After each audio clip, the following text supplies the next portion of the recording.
Assalamualaikum warahmatullahi wabarakatuh. Perkenalkan, nama saya Muhammad Ghazi Hidayatullah. Saya akan mempresentasikan tentang pengertian hadis, sunnah, khobar, dan adhar.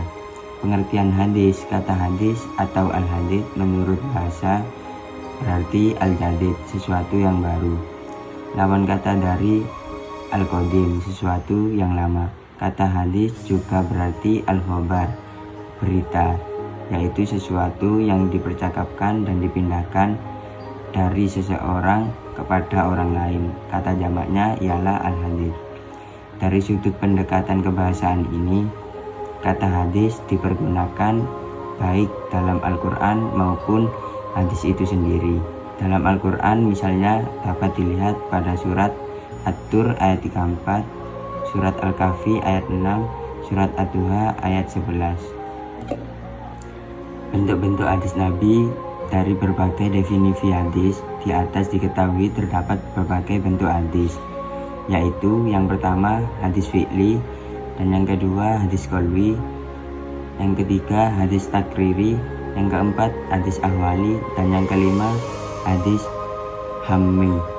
Yang selanjutnya pengertian sunnah. Menurut bahasa, sunnah berarti jalan dan kebiasaan yang baik atau yang jelek, atau dikatakan pula dengan jalan yang dijalani, baik yang terpuji maupun tercela. Bisa juga diartikan dengan jalan yang lurus.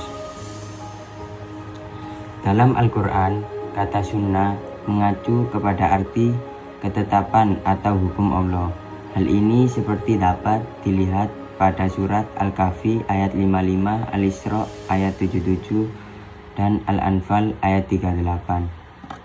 Adapun sunnah menurut istilah, sebagaimana dalam mendefinisikan hadis di kalangan para ulama terdapat perbedaan pendapat. Ada yang mengartikannya sama dengan hadis, ada yang membedakannya sama dengan memberikan syarat-syarat yang berbeda dengan istilah hadis.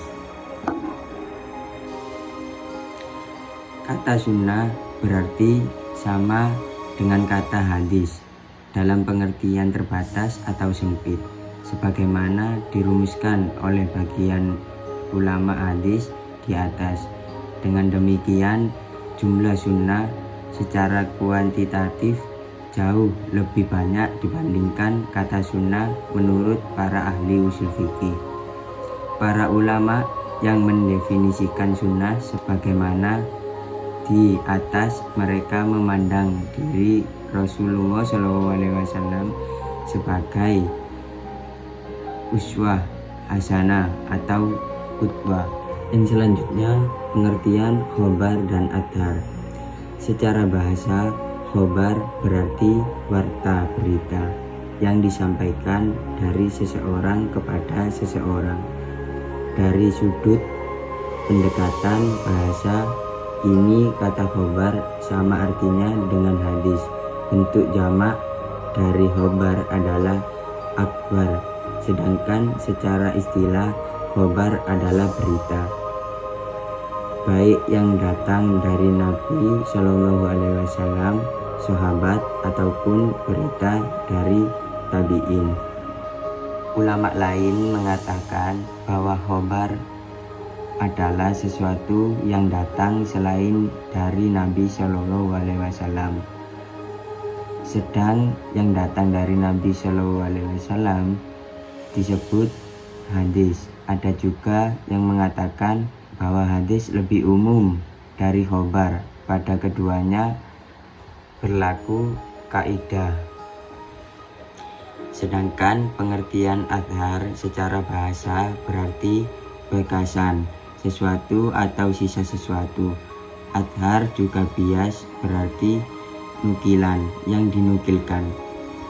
Dari itu, sesuatu doa umpamanya yang dinukilkan dari Nabi SAW dinamai doa madhur. Sedangkan menurut ahli hadis, asar adalah sama identik dengan khobar, hadis, dan sunnah.